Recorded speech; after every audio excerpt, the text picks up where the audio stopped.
Bismillahirrahmanirrahim. Assalamualaikum warahmatullahi wabarakatuh. Alhamdulillah wassalatu wassalamu ala Rasulillah wa ala alihi wa sahbihi wa man wala. La haula wala quwwata illa billah. Rabbi shrah li sadri wa yassir li amri wahlul 'uqdatam min lisani yafqahu qawli.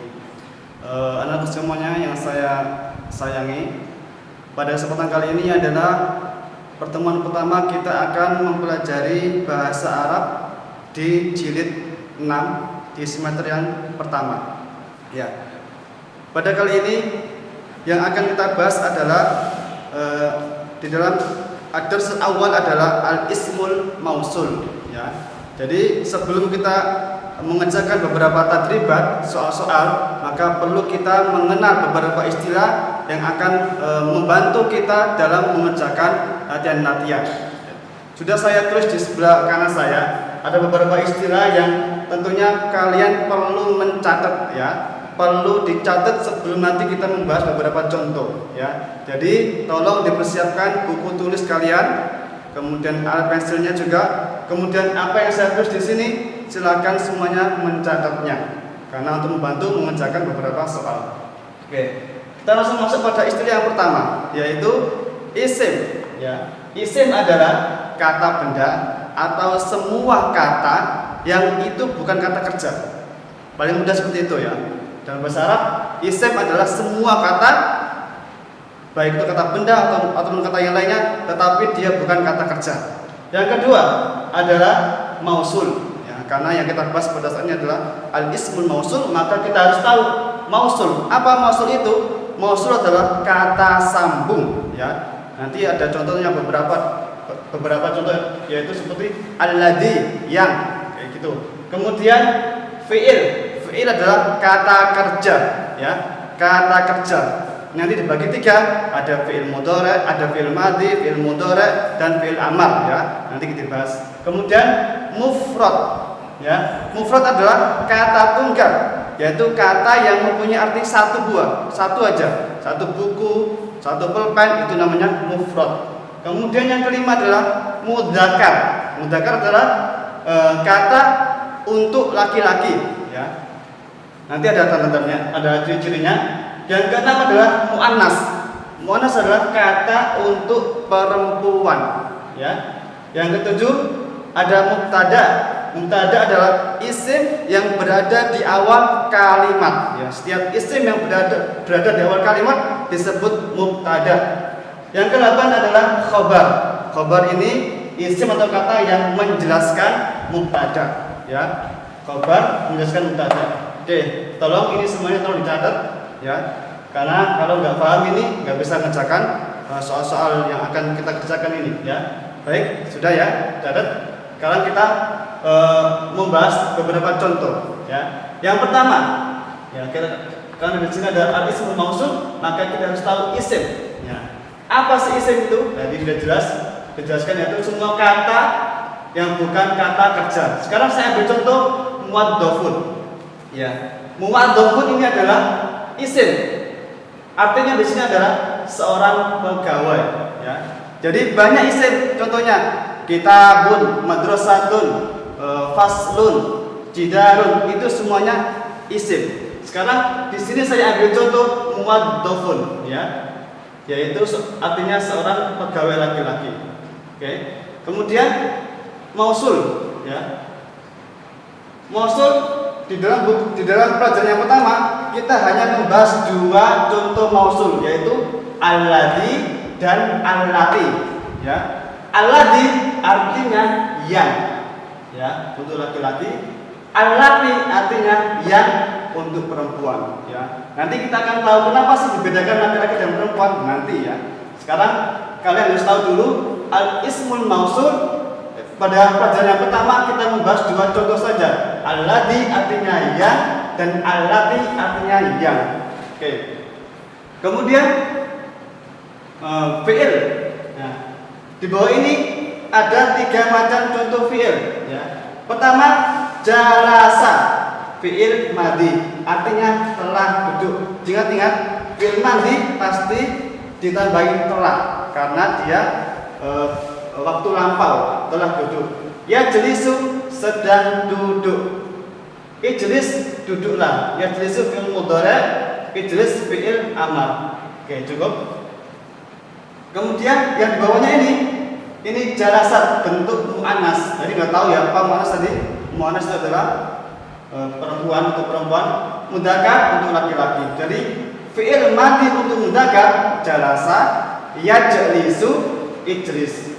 Fi'il madhi dan fi'il mudhari' fi'il untuk muannas jalasa, berbeda. Ingat-ingat, jalasa ini jalasa, yang ini tajlisu. Ingat-ingat, mudzakkar yajlisu, muannas tajlisu.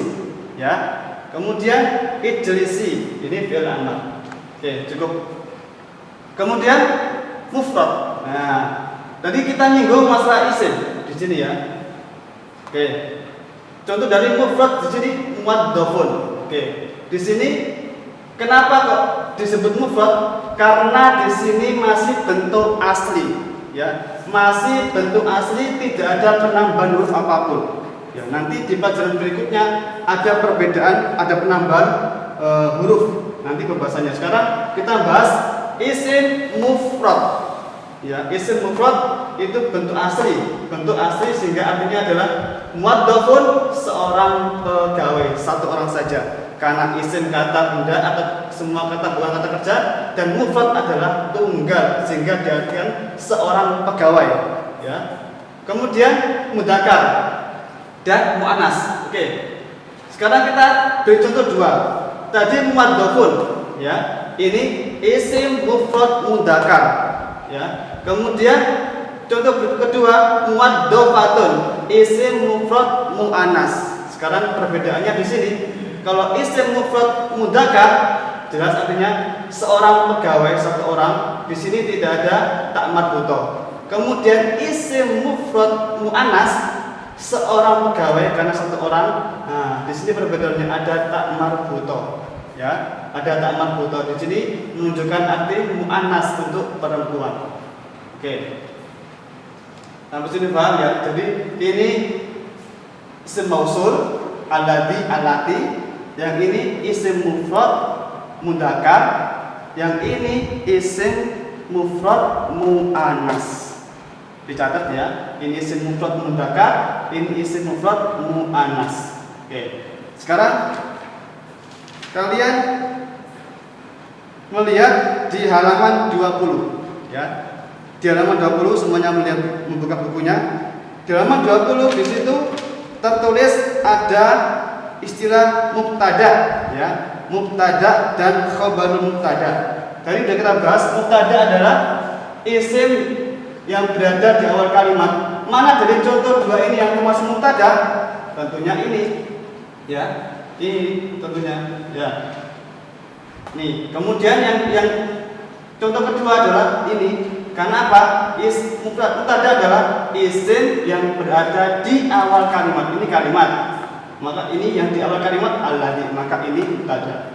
Yang kedua allati, maka ini adalah mubtada. Kemudian khabar. Mana khabarnya? Khabarnya ke sini. Ini muwaddafun, ya. Sama muwaddafatun, ini khabarnya. Nah, nanti kenapa kita bahas mubtada khabar juga di sini? Karena nanti mempengaruhi kalau ini harus mengikuti ini harus mengikuti ini, paham ya? Khabar harus mengikuti mubtada, ya. Khabar harus mengikuti mubtada, khabar harus mengikuti mubtada. Oke, sekarang kita membahas ke latihan pertama dulu. Oke, yang ini kita sampaikan dulu. Sekarang kita masuk ke latihan pertama, yaitu di halaman 21, ya. 21 at-tadribat al-awwal. Oke. Sekarang kita masuk di soal pertama, yaitu di sini tertulis sambungkanlah fiil madhi bagian yang tengah dengan bentukan mudhari' dan amarnya. Oke. Sekarang untuk mengerjakan ini kita kembali ke papan tulis. Oke. Tadi seperti kita singgung fiil madhi, fiil mudhari' dan fiil amar. Artinya telah duduk, sedang duduk, duduklah. Oke. Kemudian kita masuk ke soal. Nah, semuanya lihat terjemahnya soalnya di buku halaman 21, yaitu di situ soalnya adalah sambungkanlah fi'il madhi dengan bentukan mudhari dan amarnya. Oke, sekarang kita tentukan dulu fi'il madhinya mana?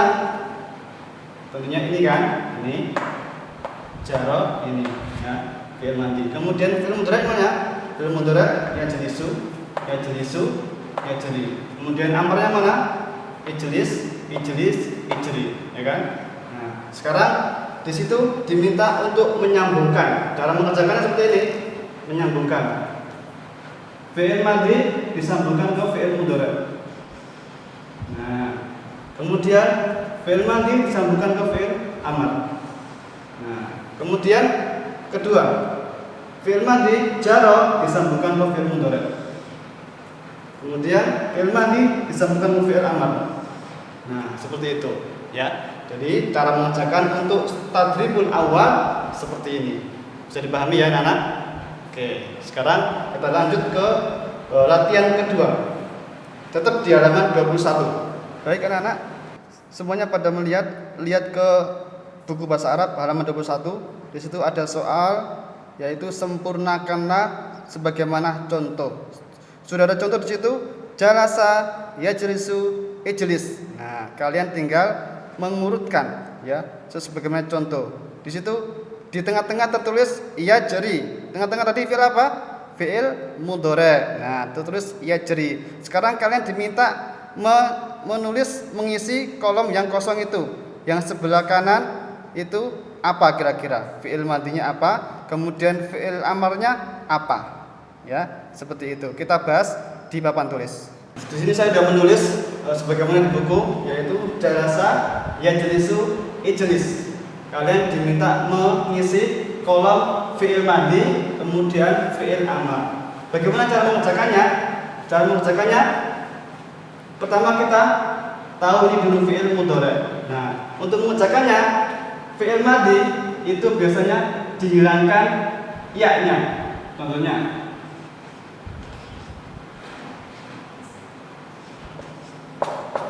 jaro, ya, fi'il madhi cara mengerjakannya ya-nya dihilangkan, kemudian tulis jaro, ya. Kemudian fi'il amar. Fi'il amar cara mengerjakannya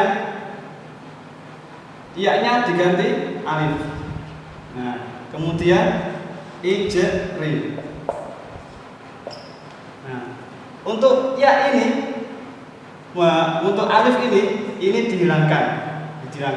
Kemudian kalau model tidak ada model seperti ini katanya, maka cukup disukun, huruf terakhir disukun. Nah, kalau model seperti ini berbeda, yaitu tidak disukun terakhir, cuma ini dihilangkan. Apanya? Ya, jadi ada alif lainnya, maka di sini hilang. Dan seterusnya, soal nomor 2 seperti itu. Ada yamsi. Nah, modelnya seperti di soal nomor 2, ya, jadi yamsi. Jadi yang ini seperti ini contohnya, yang ini seperti ini dihilangkan yang ada ya-nya. Baik, anak-anak semuanya, pada pertemuan kali ini kita cukup mengerjakan 2 latihan saja, yaitu 1 dan 2. Untuk itu semuanya tolong memperhatikan, yaitu kerjakan dengan sungguh-sungguh dan teliti, kemudian difoto tugas 1 dan 2 dan kirim ke pengajar. Baik, kita cukupkan pada pertemuan kali ini dengan bacaan alhamdulillah, alhamdulillahirabbil alamin. Saya akhiri, assalamualaikum warahmatullahi wabarakatuh.